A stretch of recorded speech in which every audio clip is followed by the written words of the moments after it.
All right, let's jump right in. If you've ever been a student, a parent, a teacher, you've probably heard of the I do, we do, you do method.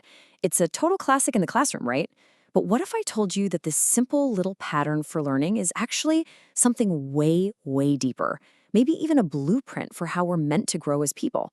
So, in the world of education, it has a formal name, the gradual release of responsibility.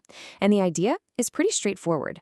A teacher shows you how to do something, then they do it with you, and finally, they step back and let you do it on your own.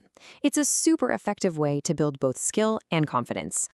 But this is the real question we're digging into today. Is this just a clever teaching hack someone came up with? Or could it be something much more ancient, more fundamental? Could this pattern actually be the way God shapes and grows the human soul? So let's take this idea and just lift it right out of the classroom for a minute. The sources we're looking at here suggest something pretty amazing, that this isn't just a modern teaching strategy, but a timeless, divine method God has been using all along. Okay, so check this out. When you map this onto a spiritual framework, it fits perfectly.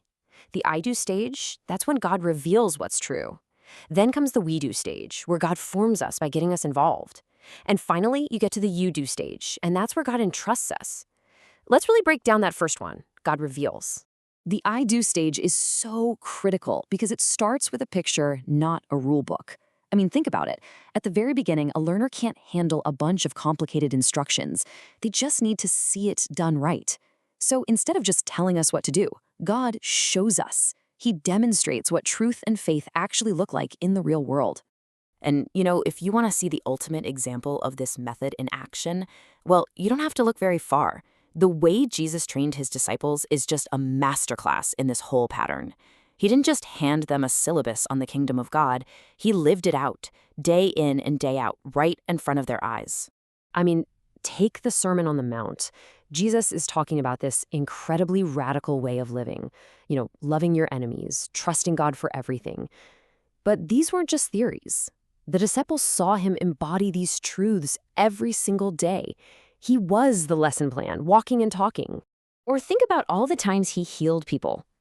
When he reached out and touched a leper that nobody else would even get near, that wasn't just a miracle. He was demonstrating what true compassion and authority look like. He was teaching them, without saying a word, this is how God responds to hurting people. And what's so fascinating is what they saw when things were quiet. The disciples saw Jesus slip away to pray, sometimes all night. So long before they were ever taught how to pray, they were shown that you pray. They saw that this deep, constant connection to the Father was the source of everything. Okay, but here's where everything pivots. Because watching someone, even a perfect example, isn't the whole story. It's the foundation for sure. But real growth, real formation, that requires you to get your hands dirty. So Jesus has to move them from I do into we do. And that shift is captured so powerfully in this one single moment. You've got this huge crowd, over 5,000 people, and they're all hungry. The disciples' solution? Send them home. But Jesus just turns to them and says, you give them something to eat. Can you just imagine how insane that must have sounded? He was pulling them into the work.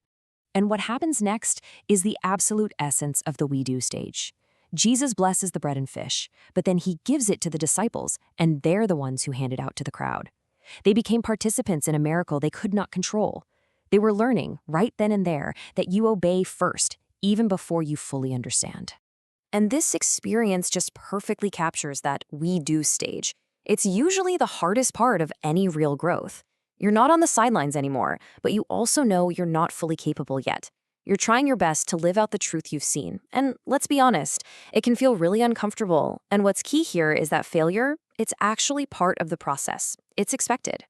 So you push through that awkward, uncomfortable we do phase. What's the result? What happens on the other side?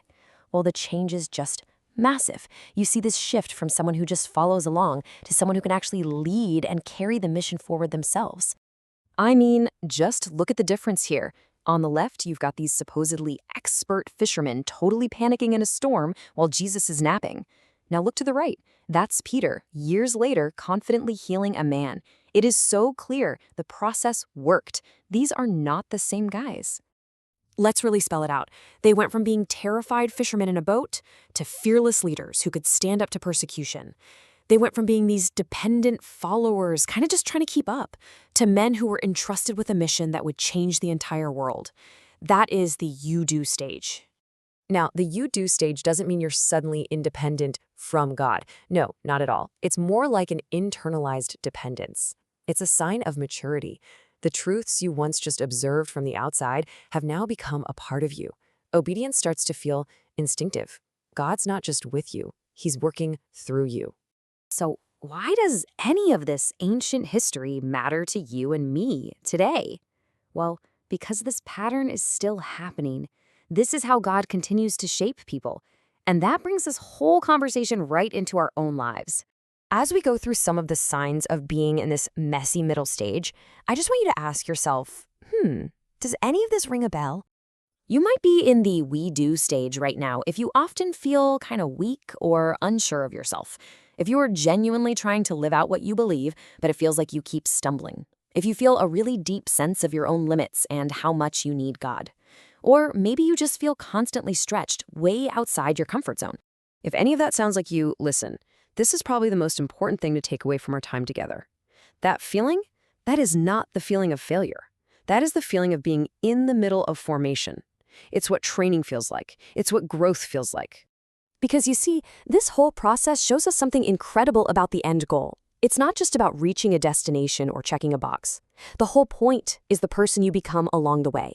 It's about God shaping you into the kind of person who can walk with Him in a mature way, ready for whatever He has for you. So if you feel like you're struggling, like you're in over your head, or you just feel stretched to your absolute limit, I want to leave you with this one last thought. You're probably not lost. You might just be in the middle of we do.